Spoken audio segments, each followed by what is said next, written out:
stunningly gorgeous. I know we can't all have a spacious kitchen like that, but you can make some easy improvements to sort of bump up your space. So Karen Seeley is joining us live now, our designer. Man, you did a great job with that. Oh, that is beautiful. Live there. I could live there. It's beautiful. It makes you feel like you're away. And when do you see the rest of the condo? It's the whole thing is fantastic. Gorgeous. Yeah.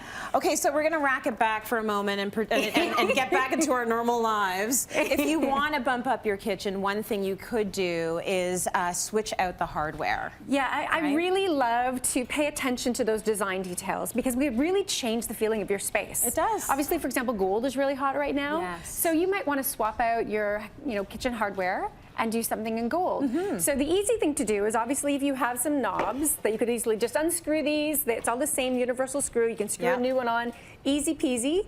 If you decided you wanted to go to something that was more like a handle, for example, then you can actually use this hole and then just drill one new one. Again, really easy. Yeah. But if you had this and you wanted to go to this, then you're into filling holes and that kind of thing. That's right. That might be too much work for you, but it's something to consider. Okay. You might even send them out and get them all resprayed because maybe you want a new color, for example, in which case holes are not a problem because you'll be filling them and repainting. That's true. So one of the things that I also say to clients is that spend money on things you interact with and touch. I mean, clients all have budgets, but there's places you can spend and places you can save. And hardware and things you interact with is not a place. So get good quality hardware. Yeah. And everything I'm showing today is from Baldwin. So they have lots of, very clean, simple, but then they have the ones that are a little bit more couture with a little bit more emphasis. Yeah, that is beautiful. And I mean, the reason why you need to spend the cash on this is that they are used again and again and again. Exactly. You don't want your pulls coming off. No. Your kids are using them potentially and they're not being very precious about it. You might have pets in the house, so you want to make sure that you spend a little bit of money. Absolutely. Get quality and get quality, and also think about things like if you do have children, what kind of finish do you want? So obviously this is chrome. Yeah. So we're going to have fingerprints on something like this. So you might want to brush. Well, joking. It's going to happen. Even on these doors. So when you're thinking about your doors and thinking about your hardware, think about livability. Yeah. And then what I always suggest to clients is order in a few, like the handles, the knobs, touch them, feel them. How do they feel? Do you like the way? Because you are going to interact with them every single day. Think about your pantry or your dish cupboard.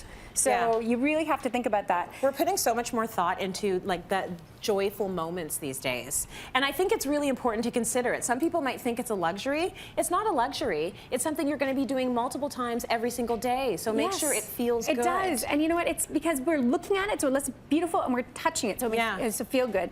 And people often will go and pick all their kitchen and pick their appliances, pick their hardwood, pick their countertops, and not think about things like hardware or their backsplash.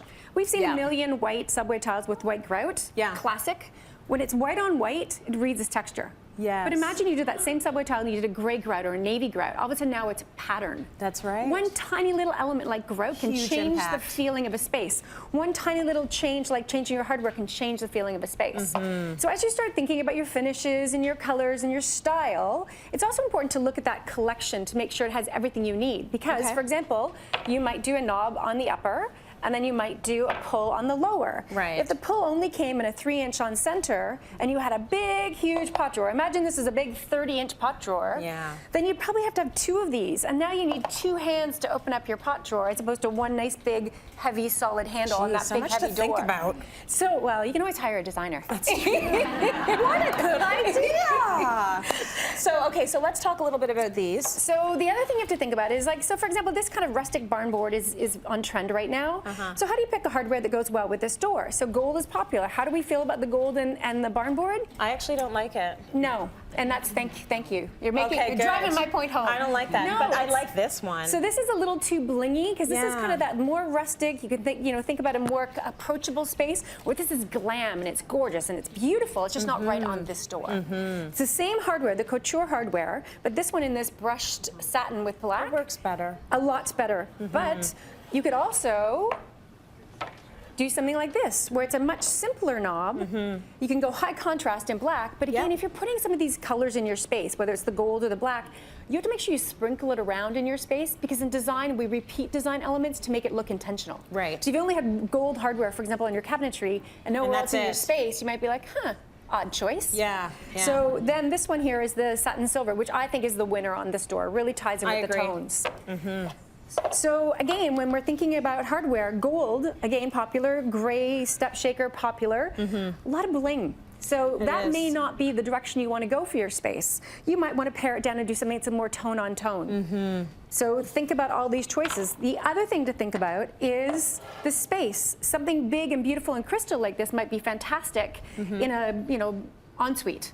But it might be too blingy for your kitchen. Yeah. And you can also see this one's pretty big. It might be a little oversized for this door. It might be perfect on a bifold kitchen door or a bifold closet door, whereas this might be appropriate, a little bit cleaner for a kitchen. You almost have to put them into place and see how the whole thing reads together, don't you? You do. Before you start installing them, and then it's like, oh my gosh, too much crystal knob happening, right? Well, And it's you're really important to overwhelmed. get them all together. And then when you have to start thinking about drawer placement, I'm just going to quickly say that there's different locations on the drawer. So is it in the center of the drawer that you put your big handle? Is it slightly up from center? Or do we do it at the top?